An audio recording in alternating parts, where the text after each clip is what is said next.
Hola Ángela, bienvenida. ¿Cómo estás? Muy bien, ¿y tú cómo te encuentras hoy? Feliz aquí conociendo el bosque.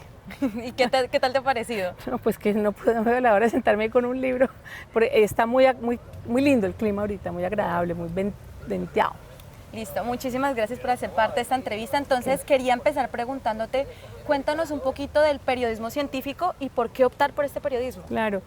Pues de todas las formas de comunicar uno tiene que escoger, ¿no? Uno puede escoger comunicar sobre deportes, sobre farándula, sobre cuestiones jurídicas o criminales y cada tema tiene pues su importancia y su profesionalismo. Entonces la ciencia pues es otro tema más, lo que pasa es que la ciencia pues es compleja, es difícil de entender, es difícil de vender. Y ese es el punto, ¿no? ¿Cómo le vendes tú al público un artículo interesantísimo sobre, ay, qué sé yo, la ecología de las mariposas de alas azules? No, pues la gente dice son lindas, pero ¿qué me importa? Entonces es cuestión de encontrar esa importancia y podérsela decir al público de forma fácil, pero es importante porque la ciencia está detrás de nuestras vidas en todo, ¿no? La ciencia está en las medicinas, en absolutamente todo lo que hacemos hoy en día. Las cámaras que nos filman tienen su ciencia y su ingeniería y su tecnología detrás. Entonces, si queremos tomar decisiones bien informadas, pues como ciudadanos, la próxima vez que tengamos que elegir un alcalde, un político que tiene una propuesta sobre X tema de ciencia o de salud que nos va a concernir, si uno tiene un poquito de información, uno dice, esta legislación no me va a convenir, no voto por eso. Justamente entonces, como por ese tema, pese a que la ciencia es de vital importancia para nuestro día a día, y justamente lo estás diciendo por cada cosa que compone lo que vemos alrededor de nuestra vida, sigue siendo una temática que justamente, como dijiste, para muchas personas dicen que es un tema bastante difícil. Sí. Entonces, como que basándonos en esta idea, en esta disyuntiva, ¿tú qué opinas? ¿Cómo lo abordarías? ¿Qué le dirías a esas personas que, digamos, en el tema del periodismo no van por el camino científico porque dicen que es un tema bastante complicado? Claro. Porque es que también es como tú expones al público a algo, ¿cierto? Si los pones a una ciencia donde el científico está pues allá en su púlpito de bata blanca, hablando pues como en griego o en chino, entonces pues nadie va a vender, es decir, anunciar es vender y exponer bien es vender. Esto es como el mercadeo, tenemos que aprender a vender. Entonces uno de periodista tiene que decir cómo vendo bien una ciencia. Primero, entrenar a la persona con la que estás entrevistando y decirle, doctor, usted se ganó el premio Nobel en medicina, enhorabuena, pero no tiene ni idea de hablar con la gente. Entonces venga, le explico. No empiece a hablar de jerga incomprensible. Dilúyamela un poquito, pero sin diluir el rigor de la ciencia. Dígame por qué es importante y dígame por qué eso es importante para usted personalmente. ¿Por qué usted, fulanito, premio Nobel, decidió escoger este tema? ¿Qué le pasó? ¿Algo en su infancia o simplemente le interesó? Entonces empezar a hacerle a esta persona unas preguntas entre teóricas y técnicas, pero con el pasar de los minutos personales. No se puede con todo el mundo.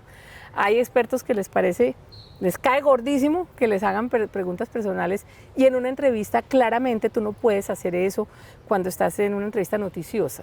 Eso se logra cuando tú, digamos, tienes más de un momento de contacto con esa persona, te sientas a almorzar con él o ella, o estás en una salida a campo, qué delicia. Como ahí más ameno. Eso sí es delicioso, porque entonces ya viene el momento de la cerveza y la risa, y entonces uno dice, ¿y usted por qué se metió acá? Y así, pues, ¿no? Entonces, pero depende del tipo de entrevista que quieras hacer. Una cosa es la noticia dura, pum, pum, y otra cosa es una crónica que es lo más eficiente. Pero uno tiene que poder, como periodista, tiene que poder manejar. Cuando llega el momento de una noticia, tampoco se puede uno andar pues con bobadas. La noticia del momento, por ejemplo, el sumergible que se acaba de perder bajo aguas del Atlántico. Eso no es para hablar de bobadas, sino preguntar, ¿qué cree usted que pasó? ¿Por qué pasaría? ¿Qué consecuencias va a tener esto? Y ahora en el tema de las expediciones, ¿cuál crees que sea la importancia de la relación entre salir como a esas expediciones, vivirlas tú, esas experiencias, y ya luego divulgarlas científicamente? Sí, pues yo estoy altamente sesgada con eso porque yo soy de las que no me pierdo patada de ahogado o movida de catre. A mí me encanta estar porque El periodismo que yo hago, o sea, o la escritura que yo hago es de trincheras. Yo tengo que estar allí para poder decir, Dios mío, estas flores olían delicioso mientras yo estaba en el bosque hablando contigo antes de que cayera un rayo y partiera la universidad. Entonces yo tengo que hablar del bosque, tengo que hablar de cómo lucías tú, por ejemplo, tengo que hablar de los sonidos. Entonces tengo que contar la historia con los sentidos y para eso tengo que estar allá. Entonces es muy importante. Ahora, eso es ideal, pero no siempre todo el mundo puede ir a trasladarse pues al sitio, ¿no? Ahí tienes que usar tu juicio como reportera. Incluso si quieres contar una crónica, tienes que hacer investigación. Si aquí, por ejemplo, en este momento pasara algo muy grande, lo que fuera, y dentro de 6 meses tú vas a escribir un libro o una crónica o un artículo, pues yo te aconsejaría preguntar en el servicio meteorológico qué clima estaba haciendo en este momento en el centro de Cali. ¿Estaba lloviendo o no? Entonces tienes que empezar a reconstruir. Los antecedentes. Sí, pero eso ya es otro tipo de cosa, ¿no? Claro. ¿Consideras que es importante el uso de herramientas literarias al momento de redactar para la divulgación científica? A mí personalmente me gusta mucho porque las herramientas literarias como comparaciones, las metáforas, las cosas análogas, ayudan un montón a la gente a entender y bajan la ciencia a un nivel comprensible. Es decir, yo no saco nada con decirle a la audiencia que es que el río Cauca tenía un pH de 25. No tengo ni idea que es un pH de 25, me lo inventé. Es decir, el nivel de acidez. Pero si yo le pregunto al experto, ¿es como la Coca-Cola diluida o como un café con leche? Y me va a decir, pues mira, es más como la Coca-Cola. Entonces la gente entiende. Comparaciones maravillosas, ¿no? Entonces eso ayuda a pensar cómo ve un animal que ve en blanco y negro o que ve en colores, cómo será ese mundo para ese animal. Entonces tengo que usar muchas de esas metáforas, ¿no? En un ambiente familiar todos los días y no estamos acostumbrados ni tenemos que estarlo a vivir en el ambiente de la ciencia profunda, del idioma de la ciencia, porque cada uno es zapatero a tus zapatos, cada uno es lo que vive, pero le tienen a uno que explicar la cosa, si no, no hay caso. Claro. Y de estas expediciones, ¿cuál crees para ti que es la más significativa? Uy, esa está complicada porque es que he estado en unos ambientes tan increíbles. Oye, yo estaba, pues mira, imagínate, en la Antártida, en el Polo Sur, es que no es en la Antártida, en la península, es en el Polo Sur, allá en la mitad del continente. Eso es como alucinante, porque tú estás en un ambiente donde todo es blanco o todo es azul, no ves colores por mucho tiempo, tú no ves rojo, no ves verde, entonces es interesantísimo. Pero luego está el fondo del mar, los sumergibles donde he estado, por eso me ha tocado hablar tanto sobre este sumergible que se perdió. Y es tremendo porque esto es el negro más oscuro, más increíble, pero tú prendes la luz del sumergible y no puedes creer lo que ves. Los colores de estos animalitos pulsando, irradiando en todos los colores, son animalitos chiquiticos que se hablan así. Pero después vas a estudiar las copas de los árboles con un biólogo que usa una grúa, ¿no?, para transportarse al dosel de los árboles altísimos, y tú estás en esta cabina chiquitica y de golpe ves pasar un mono aullador o un perezoso y ves a este experto cortando hojitas de los árboles, ¿no? Entonces son expediciones muy interesantes todas. Yo creo que la de la Antártica me marcó mucho porque pues es un ambiente demasiado exótico para el cual tuve que prepararme mucho física y mentalmente, porque pues tú tienes que estar en buena forma perfecta. Donde te pase algo es complicado. Pero me han interesado muchas otras, me fascina la fauna, he estado pues en expediciones con ballenas, pues no, pues demasiado de buenas, ¿no? Entonces yo te diría que de la Antártida, y también los trabajos que he hecho con la NASA, porque te meten en unos aviones que hacen unos vuelos así, y eso en un momento dado tú estás flotando como en gravedad cero y dice uno, ok, pero ojo, que si lo haces mucho o si lo haces mal, entonces te dan mareo, te dan náuseas.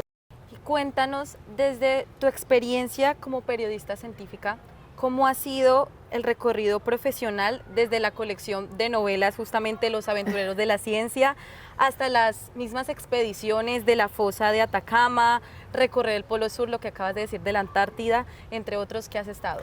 Para los niños fue lindo porque esa colección que se llama Juntos en la Aventura, como tú bien dices, surgió porque un amigo me dice, usted ha vivido tantas experiencias que debería contárselas a alguien, y yo empecé a pensar en hacer como unos diarios, y después dije, no, voy a hacer unas novelas.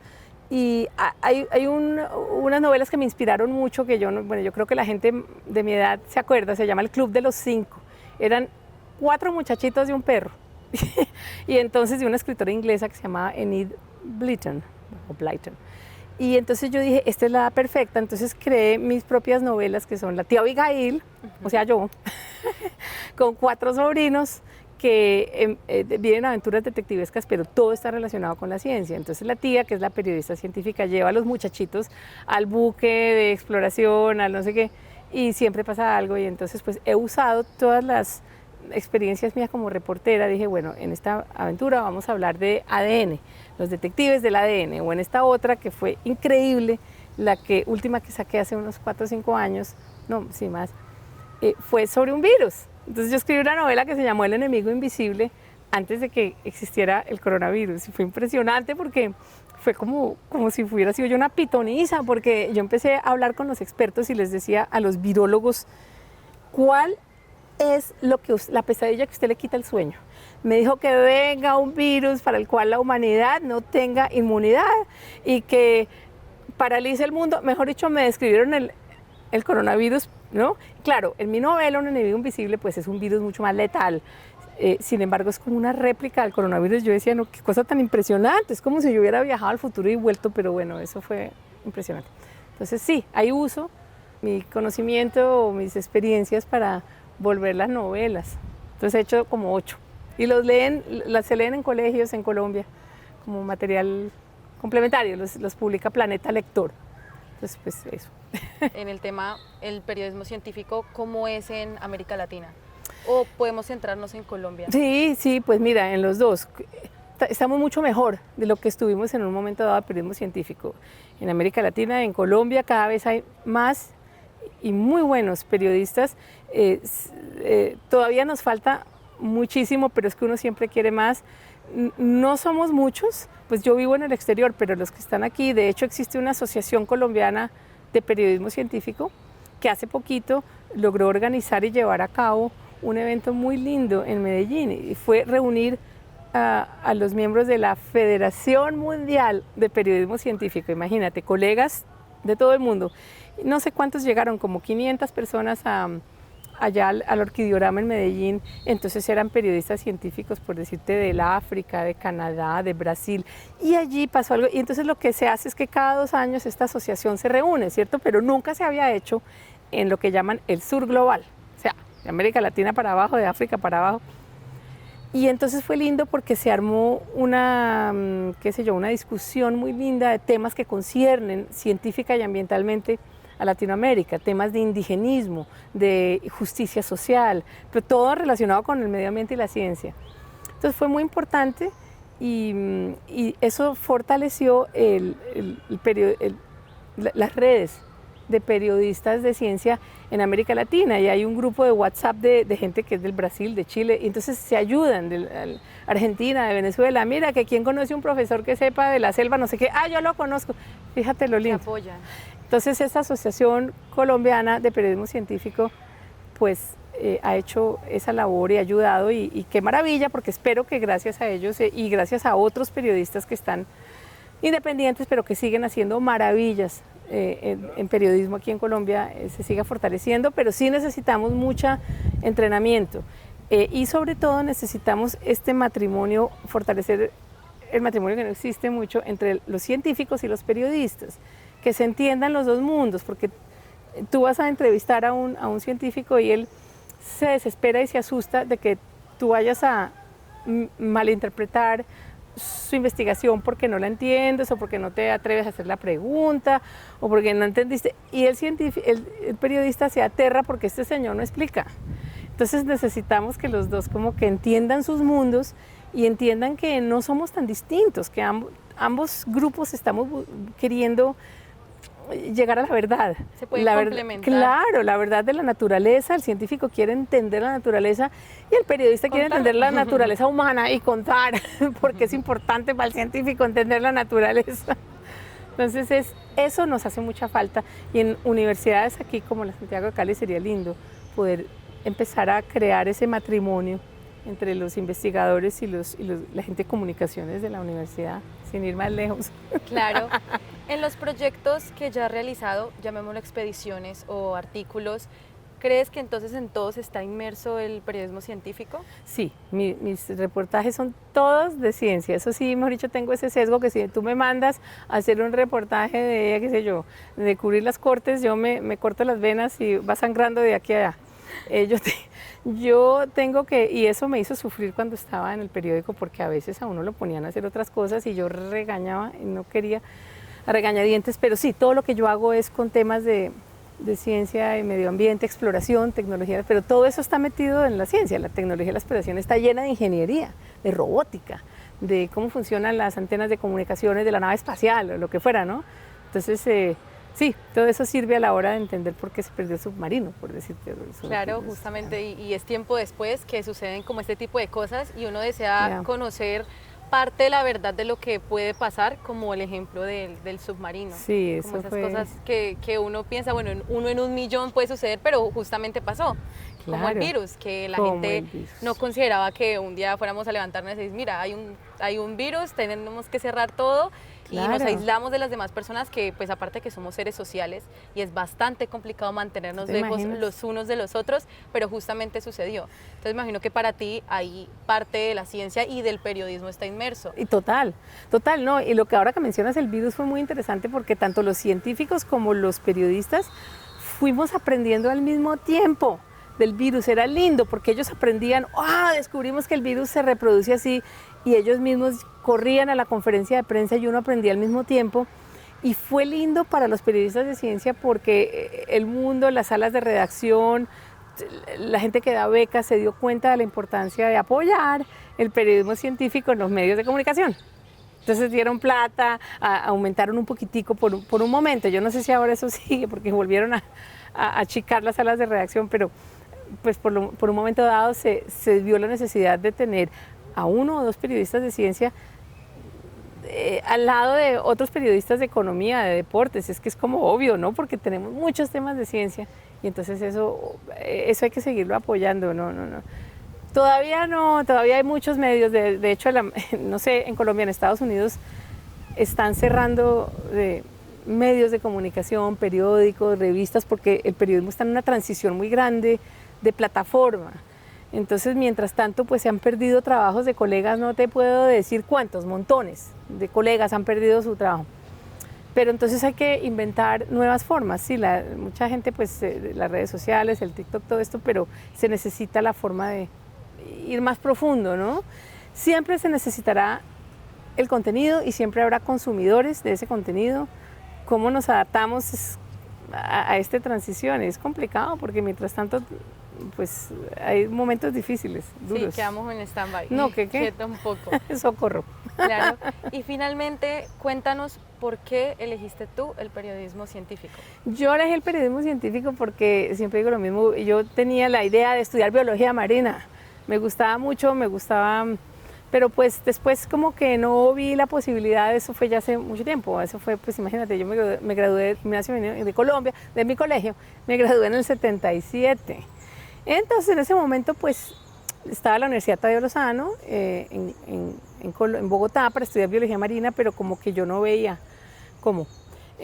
Finalmente, mi hermana me dijo, mire, siéntese y óigame, usted sería muy buena periodista, yo la veo a usted muy inquieta, le gusta preguntar, usted me preguntona.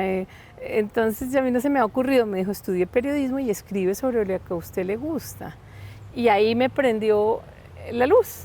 Entonces fui a hacer una maestría en periodismo y empecé a escribir sobre los temas que me gustaban. Lo que pasa es que en ese momento ya estábamos hablando de finales de los 80. Yo ya estaba viviendo en Estados Unidos con mi marido, Estados Unidos. Y yo decía, pero nadie está contratando, nadie me deja escribir sobre lo que quiero. Entonces me tocó volverme freelancer y empezar a hacer lo que yo quería.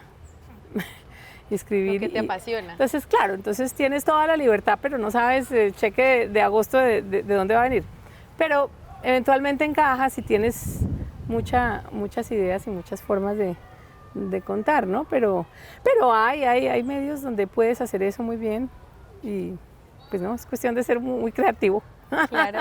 ¿Y algún consejo que quieras dar para una persona que vea esto y quiera empezar por el camino del periodismo científico? Claro. ¿Tú qué le dirías?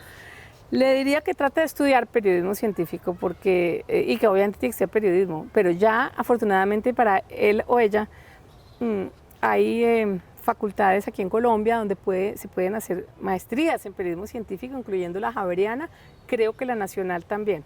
Yo soy profesora de la maestría de la Javeriana en Bogotá y da unos cursos de vez en cuando. Eso es una buena manera. Me parece que es el momento porque uno necesita aprender la profesión básica, ¿no? No puedes tirarte a escribir o hacer algo sin saber un montón de Las bases, cosas. claro. Tienes que tener las bases.